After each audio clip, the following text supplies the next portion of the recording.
Սկսենք։ Ուրեմն այսօրվա մեր խոսակցության թեման իր բովանդակությամբ ու գաղափարներով բավականին բարդ թեմա է, ու բարդ է ինչով, որովհետև մենք խոսելու ենք մեծ գաղափարներից ու փորձելու ենք այդ գաղափարները տեղայնացնել։ Ուրեմն, երբ որ մենք խոսում ենք տնտեսության մասին, մենք նկատի ունենք այս տնտեսության մեջ երկու կարևոր բաղադրիչ, երբ որ ասում ենք տնտեսություն կամ էկոնոմիկա։ Ու ինչն է հետաքրքիր, որ էկոնոմիա հունարեն տնօրինություն է նշանակում։ Եվ ինչն է ևս հետաքրքիր, որ երբ որ մենք խոսում ենք Աստծո փրկagorցության մասին, մենք ասում ենք աստվածային էկոնոմիկան, այսինքն աստվածային տնօրինությունը կամ տնտեսությունը։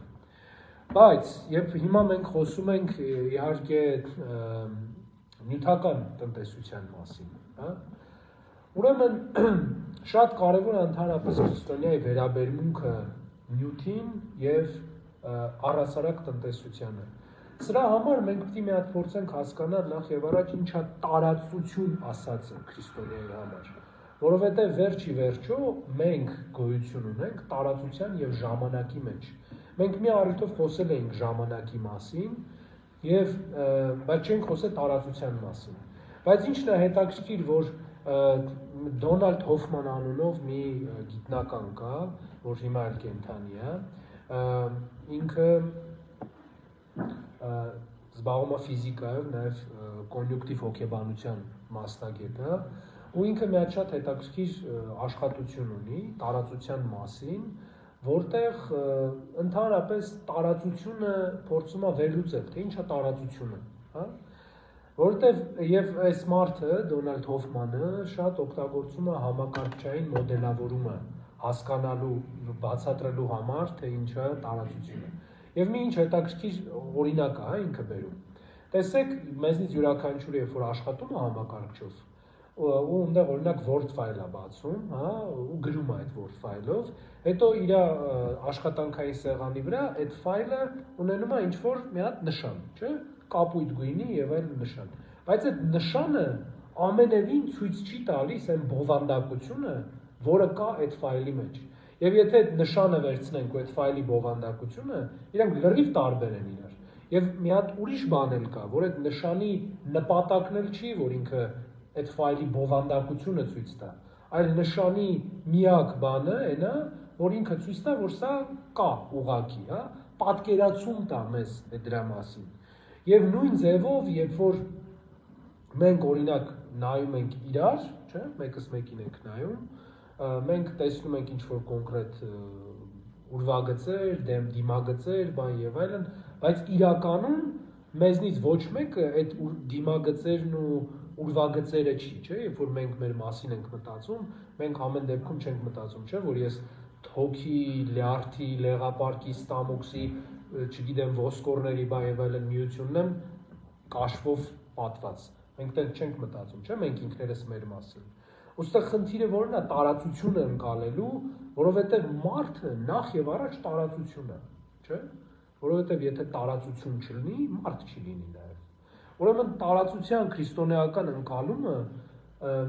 հիմնարար ընկալումներից մեկն է ընդհանրապես քրիստոնյայի կողմից աշխարհը ճանաչելու։ Եվ ինչ հետաքրքիր ստեղ բան կա, գիտեք, իմ անձամբ իմ համար երկար ժամանակ շատ անհասկանալի էր մեր հայրերի այն ասածը, որ ասում են միակ գոյությունը Աստված է,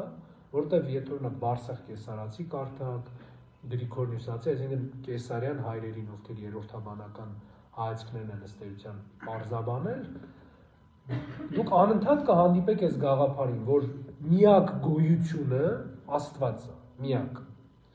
Եվ ինչն է այստեղ ամենամեծ խնդիրը, որ մենք երբ որ չենք ընկալում սրա ամբողջ խորքը, մենք սկսում ենք տարբեր գոյություններ փնտրել։ Եվ այդ գոյությունները փորձում ենք փնտրել, այսինքն կարող ենք միայն փնտրել եւ գտնել ժամանակի ու տարածության համադրության մեջ, որովհետեւ եթե ժամանակին ու տարածությունը մենք հանում ենք մեր կյանքից, մենք հայտնվում ենք քաոսի մեջ։ Ուրեմն ժամանակն ու տարածությունը դրանք ոչ թե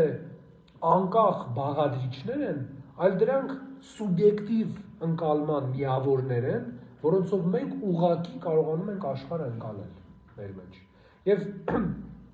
հետաքրքիր մի բան կա, չէ՞, երբ որ մենք ասում ենք տարածություն, մենք հասկանում ենք երկու իրերի միջև ընկած հեռավորություն, չէ՞, այս ենք հասկանում։ Բայց այս հեռավորություններ, եթե օրինակ մենք փոխենք մեր տեսանկյունը, օրինակ լույսի արագության տեսանկյունից նայենք, լրիվ ուրիշ է։ Եթե տաքսիոնների արագությամբ նայենք, որը գերլուսային մասնիկներն են, դրանք լրիվ ուրիշ են։ Լավ, որպեսզի մենք ֆիզիկայի ու աստրոֆիզիկայի դասին չգնանք, ուղղակի պետք է ֆիքսել այն գաղափարը, որ տարածության հասկացողությունը ինքը ընդամենը մարդու ընկալման համար հարմար մի հատ իրավիճակ է, ոչ բացարձակ արժեք, հա։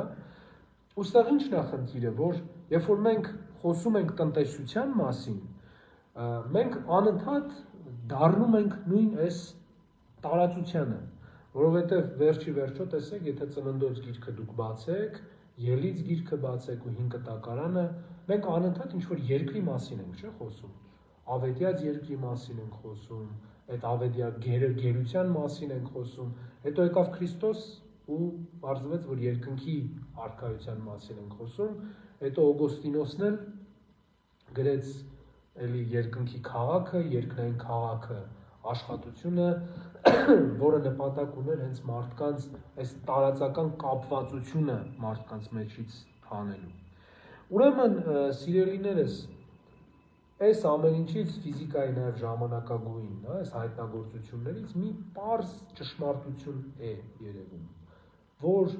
տարածությունը ու այս երկիրը տրված է մարդուն, որպեսզի ինքը կարողանա փրկվել, հա? Այսինքն տնտեսությունը մարդու համար կարևոր է այնքանով, ինչքանով որ իրան Աստծո նման է ավելի դարձնում։ Եթե տնտեսությունը մարդու աշխատանքը մարդուն իր նման, Աստծո նման չի դարձնում, ուրեմն այդ տնտեսությունը սխալ ուղղությամբ է գնում։ Բայց հիմա եկեք մի պահ հասկանանք, թե ինչպես ստացվեց, որ տարբեր ազգերից ու խմբերից ձևավորվեցին պետություններ։ Պետությունները ձևավորվեցին նրա այն նպատակով, որպեսզի տնտեսությունը զորանա։ Այսինքն մարդկանց միավորման իրար հետ մի պետության մեջ եւ սահմաններ գծելու ամենակարևոր նպատակը նա էր, որպեսզի իրանք ավելի հզոր տնտեսություն ունենան, ավելի հզոր անվտանգություն ունենան իրար հետ։ Եվ իհարկե այս ամեն ինչը պետք էր կառավարել, եւ այդ ամեն ինչից դուրս եկան կառավարիչները։ Եվ մենք փորձում ենք, հա, մտածել, որ հակառակն է եղել, որ ինչ-որ ցեղեր գնացել են մեկին գրավել են, բան եւ այլն, բայց գրավելու համար պետքա արդեն միավորված միավորներ լինեին այնտեղ։ Եվ հետո այս միավորների մեջ միավորված սկսել են բաժանումներ լինել։ Օրինակ, այսքանը պատասխանատու են անվտանգության համար։ Սրանք դատավորներն են, սրանք սա են, սրանք նա են, եւ սկսեցին բաժանել։ Եվ քանի որ տնտեսությունը մեկ էր, մարդիկ էլ սկսեցին այդ տնտեսությունը իրար մեջ բաժանել, որպեսզի ամեն մեկը կարողանա գոյություն ունենալ։ Եվ նախնական շրջանում ծննդոց գրքում, ելից գրքում, եթե դուք տեսնեք, անպետք մասնագիտություններ չկային, հա, կոֆե սարքող բարիստայի մասնագիտություն չկար, որովհետև ամեն մեկը կարող էր համար կոֆե սարքեր, կամ, չգիտեմ, նույն ձևի մնացած բոլոր շների հոգեբան չկար, ասենք։ Այսինքն մարդիկ մասնագիտությունները բաժանում էին ոչ թե ըստ բաների, իրանց երևակայության, այլ ըստ անհրաժեշտությունների։ Պետք էր սարքել նավեր, սարքում էին նավ, պետք էր հացթուղ,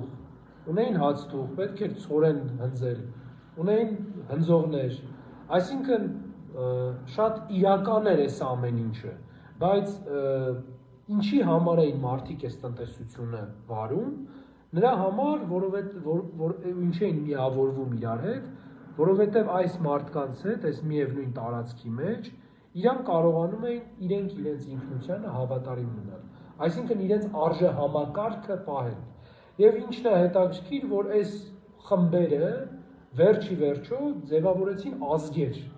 եւ այն խմբերը, ովքեր ունեին միևնույն արժեհամակարգը, ու միավորվում էին իրար հետ, հիմք ունենալով այս արժեհամակարգը եւ նաեւ նպատակ ունենալով տնտեսության հզորացումը, հետո սկսեցին իրար ճանաչել միևնույն ազգով, որտեղ տեսեք, եթե մենք հայ ժողովրդի ծագմանը, չէ, անդրադառնանք, որ հայերը ընդամենը մեր լեռնաշխարհի խմբերից մեկն էին, բայց իհարկե ոչ թե մնացածը թուրքեր կամ ուրիշներ էին, այլ հայասաներ կային, նայրիներ կային, նաեւ խեթեր կային, ըստ որոշ աղբյուրների, հիքսոսներ կային, նաեւ էլի ըստ որոշ աղբյուրների, այսինքն կային տարբեր խմբեր, ցեղեր, բայց որոնք ունեին նույն արժեհամակարգը եւ միավորվեցին մի ազգի մեջ եւ իրանք իրար սկսեցին կոչել հայ, հա? Այսինքն մարդկանց միավորող առաջնային բանը միշտ պիտի լինի արժեհամակարգը։ Ուրեմն մենք հասանք պետության ձևավորմանը։ Եվ ուրեմն երբ որ պետությունները ձևավորվեցին ու ձևավորվեց իշխանություն,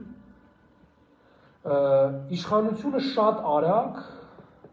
կազմակերպիչ օրգան լինելուց բացի, ծառայող լինելուց բացի, որովհետև վերջի վերջո այդ մարդիկ իշխանությունը ձևավորում էին նրա համար, որովհետև ինչ-որ մեկը կարողանա ծառայի այդ ամենը կազմակերպելուն։ Այդ ծառայությունը շատ արագ տիրանիայի, տոտալիտարիզմի սկսեց, հա, դառնալ տոտալիտար այդ ամեն ինչը։ Եվ մարդիկ կազմակերպելու փոխարեն սկսեցին ամեն ինչը սեփականել։ Եվ եկավ մի ժամանակ, երբ որ առաջացան թագավորներ, ումը պատկանում էր այդ ամբողջ երկիրը, հա, ումներ էր հողը։ Եվ եթե մարդիկ մի ժամանակ ապրում էին, աշխատում էին իրանց համար ու հարկ էին տալիս թագավորին, այսինքն իշխանին, հա, վարձ էին տալի, որպեսզի ինքը կառավարի, ու նաև տալիս էին նրան տարբերակից սիմվոլներ, հիմա հակառակը իշխանը ուղղակի թույլ էր տալիս մարդկանց աշխատել չմեռնելու համար։ Եվ ուրեմն իշխանությունը բարիք բերելու փոխարեն սկսեց ստրկացնել մարդկանց։ Եվ այստեղ սկսում է հենց քաղաքականության ամենակարևոր փուլը։ Եւ մարդիկ այս իշխանությունը պահելու համար մտածեցին քաղաքականությունը, մտածեցին պոլիտիկա ասածը։ Եվ վերջի վերջո, ինչպես կասեր Վինսթոն Չերչիլը, քաղաքականությունը ավելի լավ սուտ խոսալու արվեստն է, որովհետև քաղաքական յուրաքանչյուր ուղղություն ինքը ինչի վրա է հենված, թե ով ավելի այն մենք հեքիաթ ունենք, չէ՞, Սուտլիկ Վորսկանի հեքիաթը գիտեք, որ ասում է, ով նեն սուտ կասի, որ ես կհավատամ, այդ դրան թակարությունից կեսը կտամ։ Ու իրոք դարեր շարունակ, սիրելիներս, մենք ասում ենք թագավորությունը տալիս ենք այն մարդկանց, ովքեր նենց սուտ են ասում, որ մենք կհավատանք։ Ու երբ որ Հիսուս Քրիստոս վերջի վերջո տեսեք, Հիսուս Քրիստոսի մարդացումով Հիսուս Քրիստոս եկավ կոնկրետ պետություն, չէ՞։ Եկավ կոնկրետ Պաղեստին, հրեական պետությունը, Հռոմի գերիշխանության տակ, որտեղ կային օրենքներ, որտեղ կային կարգեր, որտեղ կար կայսրի պաշտամունք եւ այլն։ Այսինքն ինքը եկավ քաղաքական իրավիճակի մեջ եւ Քրիստոս չէր կարող քաղաքական էլեմենտ չլիներ նաեւ այնտեղ, որովհետեւ առաջի դարում, եթե երբեք Հռոմի կայսրությունում այդքան տարածված չեն եղել տարբեր կրոնական ուղղություններ, ոնց որ առաջի դարում։ Եվ նոր կտակարանել, որ դուք կարդաք, տեսնեք Քրիստոսի անընդհատ բանավեճը տարբեր կրոնական ու քաղաքական ուղղությունների հետ։ Հա, հերովդեսականներ, փարիսեցիներ, եսենականներ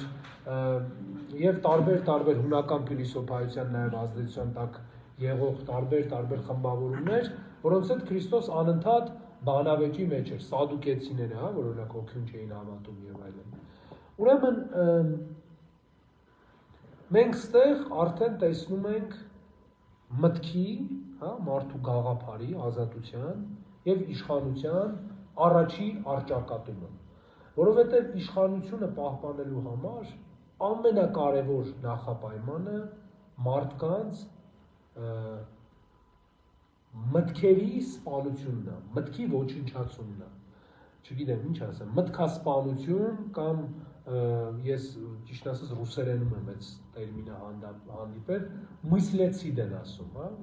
այսինքն ոչնչացում ամբողջովին մարդու մտքի։ Եվ ինչա պետք է մարդու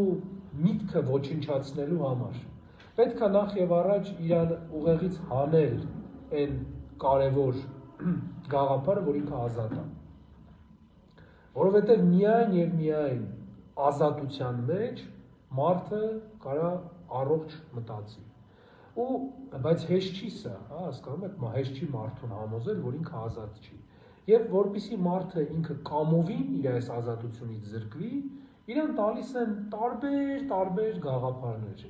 Իրան տալիս են մեդիա, իրան տալիս են, չգիտեմ, հողմաղացներ, որի դեմ ինքը կարա պայքարի եւ այլն։ Ու մարդը ինքնուրույն, ինքը իր ձեռքով դառնում է այդ ամեն ինչի գերին։ Եվ ինչն է այստեղ խնդիրը, որ միշտ բոլոր հասարակություններում, պատմության բոլոր շրջաններում լինում է մարդկանց մի փոքր խումբ, ով սկսում է պայքարել այս ստի դեմ, հա, որ միշտ մարդիկ ասում են, չի կարելի սենց, արթնացեք, նայեք իրականությունը, ինչ է եղել։ Ու այս մարդկանց հաղթելու համար ինչ է անում տոտալիտար սիստեմը, հա։ Ես գլոբալիզմի մասին չեմ խոսում։ Ես խոսում եմ նեղ մարդկանց մասին, ովքեր զուտ ուզում են բայել իրենց իշխանությունը։ Ինքը սուտը ստի հետևից տալիս է մարդկանց։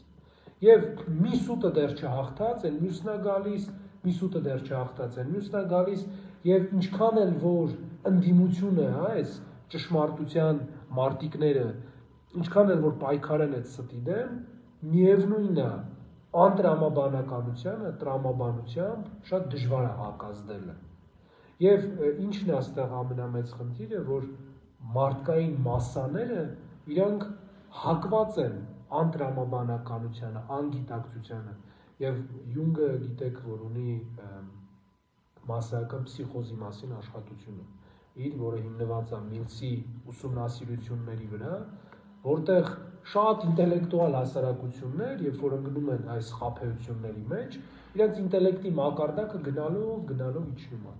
Եվ ինչից է հասարակությունը այս գիտակցությունից զրկվում։ Այն ժամանակ, երբ որ ինքը դառնում է պակաս կրոնական, հա, արժեհամակարգը սկսում է քայքայվել այդ մարդկանց։ Իրանք, որովհետև երբ որ դու քո համար առաջնահերթությունը քո կատարելությունը չի, դու սկսում ես փնտրել նյութական առաջնահերթություններ քո մոտ։ Եվ այս նյութական առաջնահերթությունները փնտրելու ճանապարհին դու սկսում ես մտածել, որ քո կյանքի ամենակարևոր բանը հենց էսա որ կա։ Ուրեմն, սիրելիներս, եւ տեսեք, դարեր շարունակ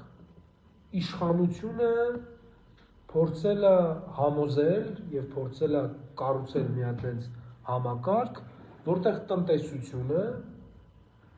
կլինի իր կատարյալ լիակատար ազդեցության ու իր լիակատար կառավարման ներքո։ Եվ ցավոք սրտի իշխանության այս մարմաճը, այս միտումը շատ ժամանակ մեկնաբանվել է որպես հայրենասիրություն, հա։ Ուրեմն հիմա մանավանդ վերջի շրջանում մենք շատ հաճախ ենք, չէ՞, հայրենիքի թեմայի մասին խոսում ու լսում։ Ու շատ կարևոր է յուրաքանչյուր քրիստոնյայի համար հասկանալ, թե որտեղ է հիվանդագին ինչ-որ մի բանը եւ որտեղ է առողջ ընկալումը այդ ամեն ինչի։ Նախ պետք է մենք գնանք այն ճշմարտությունից, որ մասսաներին անհնար է ճշմարտությունը ամբողջովին ապրել տալ, որտեղ ուղղակի այդ մարդկանց մեծամասնությունը ինտելեկտուալ առումով չի կարող դա ընկալել, հասկանալ։ Բայց դրա համար ստեղծում են սիմվոլներ, որոնց մարդիկ հետևելով կամա թե ակամա հետևում են այդ ճշմարտությանը։ Եվ տեսեք, երբ որ մարդիկ խոսում են հայրենիքի, հայրենասիրության, պետության ու պետականության մասին եւ եկեղեցին կա նաեւ այս ամեն ինչի մեջ, պետք է հասկանալ, որ այս ամեն ինչից տարբերվում է իշխանությունը, որովհետեւ իշխանությունը ինքը միշտ իրան փորձում է նույնականացնել մի հատ ուրիշ ավելի կարևոր բանի հետ։ Միշտ, այդ միշտ այնց է, որովհետեւ ինքը իշխանությունը երբեք սակրալիզացիա չունի եւ քրիստոնեության ամենամեծ հաղթանակը ըստ էության հեթանոսության դեմ որն էր, որ փարավոնները, կայսրերը, միապետները այլևս աստվածներ չէին համարվում։ Հեթանոսության ամենամեծ խնդիրը որն էր, ինչ էին քրիստոնյաներին հալածում, որովհետեւ կայսրը աստված էր ու կայսրին պիտի աստծո տեղ պաշտել։ Փարավոնը աստված էր ու աստծո տեղ պետքա պաշտել իրան։ Բոլոր միապետները իրանց աստծո տեղ էին դնում։ Եվ էսի ոչ թե նրա համար էր, որովհետեւ այդ մարդիկ պաթոլոգիան էին, հա, հոգեբանական, այլ որովհետեւ սա միակ տարբերակն էր իշխանությունը սրբացնելու։ Եվ եթե մենք գանք Պողոս առաքյալին, որ սատանայի մասին է խոսում, այս աշխարհի իշխանի, օդի իշխանի մասին է խոսում, տեսեք, երբ որ իշխանությունը Աստծուց չի, հա, ինքը խնդիր ունի միևնույնն է սրբացվելու։ Եվ սրբացվելու համար իշխանավորը կամ իշխանության դեմքը ինքը փորձում է իրան Աստծո հետ համեմատել։ Ինքը փորձում է աստվածային ներկայություն տալ իրան։ Բայց ինչն է սրա վատը, որ քանի դեռ մարդիկ վիճում են այս սրա մասին, ինքը Աստծուց Աստծու չի, էսա եւ այլն, այս մարդը տակից սկսում է քանդել այն արժեհամակարգը, որի վրա կառուցված է ընդհանրապես պետությունը, որի վրա կառուցված է հայրենիքը, որի վրա կառուցված է ազգը։ Ուրեմն անդրադառնալով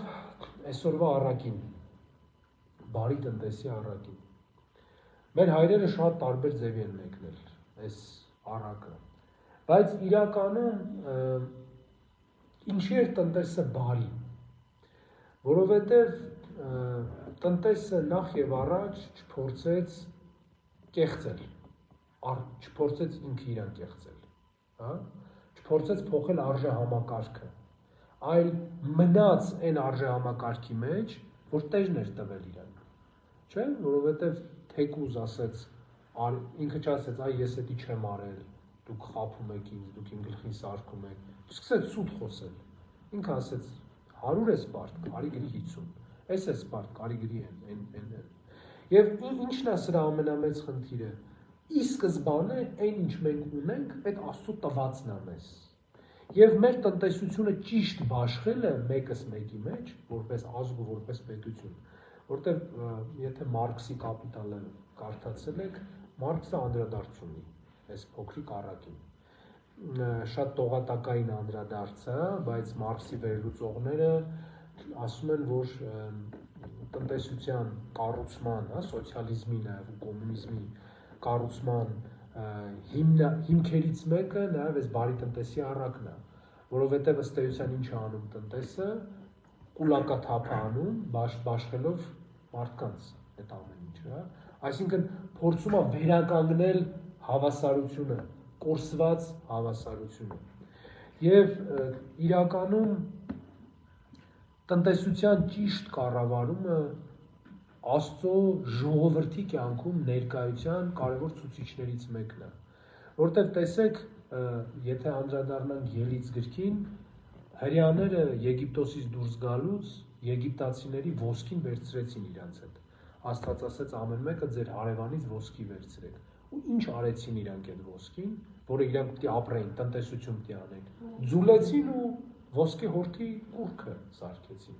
Ու հիմա այստեղ մեր խնդիրն էլ է նույնը։ Երբ որ մենք ստանում ենք Աստծոց շնորհ այս տնտեսությունը, մենք այդ մեր տնտեսությունը կուրքերի վրա ենք ներդնում։ Եվ այդ կուրքերը տարբեր են լինում, քաղաքական են լինում,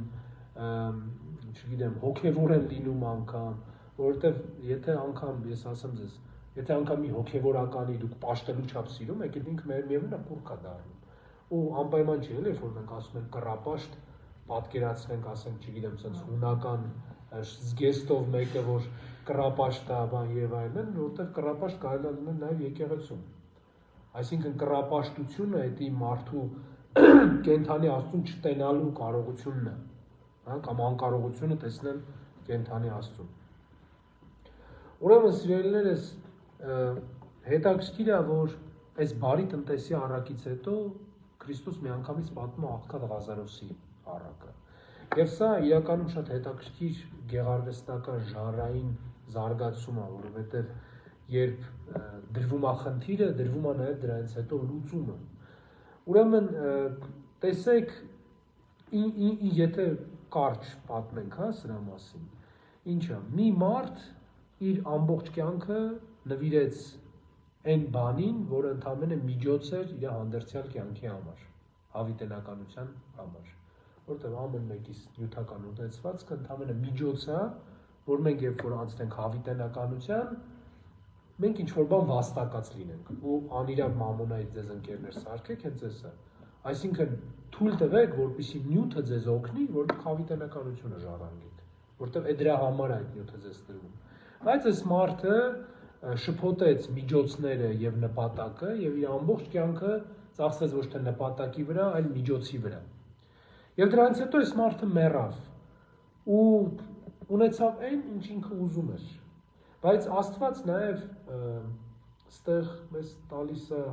բանալին, թե ոնց կարելի է տենց չլինել, որտեղ որ մեծահարուստը խնդրում է, ասում է թող Ղազարոսը գնա ու իմ եղբայրներին սրա մասին ասի, ասում է, որ ոչ մեկը ստեղից այնտեղ չի կարող գա, իսկ քո եղբայրները ունեին Մովսեսն ու մարգարեները, այս գրքերը ունեին, իսկ Մովսեսն ու մարգարեները ում մասին էին խոսում, Հիսուս Քրիստոսի։ Ուրեմն միակ ճանապարհը ապրելու, միակ ճանապարհը հավիտենականության, միակ մեր ամենամեծ հարստությունը ինքը Հիսուս Քրիստոսն է։ Արի այսքան ուզում ես սահմանափակենք, իմ կարծիքով հարցեր կունենաք։